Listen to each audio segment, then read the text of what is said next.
សុខសប្បាយប្រិមត្តពេញយមនៃ eFootball ទាំងអស់គ្នាហ្នឹងហើយថ្ងៃហ្នឹងគឺខ្ញុំនឹងធ្វើការប្រាប់អំពីរបៀបនៃការបុក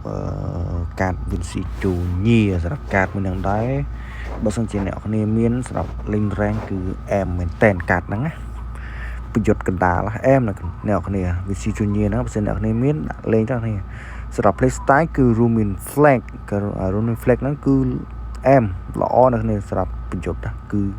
ក៏រត់លឿនហ្នឹងអ្នកនរគ្នាសម្រាប់Rumin Flag ឥឡូវយើងក្លេកទៅមើលការបូកតែយើងបូកបែបណាដើម្បីល្អសម្រាប់ Vinci Junior ហ្នឹងហើយសម្រាប់លេខប្រយុទ្ធ Rumin Flag សម្រាប់ការសុទ្ធគឺយើងបូក6បន្ទាប់មកការប៉ះបាល់ឲ្យល្អ4ហើយនឹងការញាក់បាល់និងការគ្រប់គ្រងបាល់6ហ្នឹងហើយបូកតាមខ្ញុំណាអ្នកនាងសុទ្ធច្បាស់6ប៉ះបាល់ឲ្យល្អ4និងការញាក់បាល់ការគ្រប់គ្រងបាល់6ណាអ្នកនាងបន្ទាប់មក acceleration គឺយើងដាក់10 acceleration 10នឹងស្បែកជើងនឹងរត់អត់សូវហត់10បូកតាមខ្ញុំមកអ្នកនាងគឺ M អ្នកនាងកាត់តែហើយអ្នកនាង M ស្រែមសម្រាប់ Vinci Junior ប្រយុទ្ធប៉ុណ្ណឹងអ្នកនាងហ្នឹងឯងកាត់សម្រាប់ rating គឺ101ប៉ុណ្ណឹងល្អអ្នកនាង rating យកទៅ rating វាមិនសូវសំខាន់ខ្លាំងប្រហែលសំខាន់គឺ stat យើងបូកឲ្យត្រូវជាមួយនឹងក្លាករ Vinci Junior អូខេយើងលេងទៅមើលការ control បាល់ល្អដល់91ការញាប់បាល់93 m អូខេ team position ball m ល្អកាប់ចាប់ទីប៉ុណ្ណឹងគូសំល្អហើយសម្រាប់កាតមួយហ្នឹងយើងលេងទៅមើល speed ហើយនឹង acceleration កាប់យុទ្ធស្រូចហើយនឹងការញាប់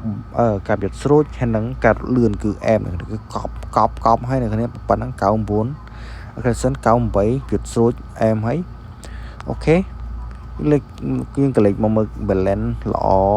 stamina លាក់សូវអស់កម្លាំង89ល្អហ្នឹង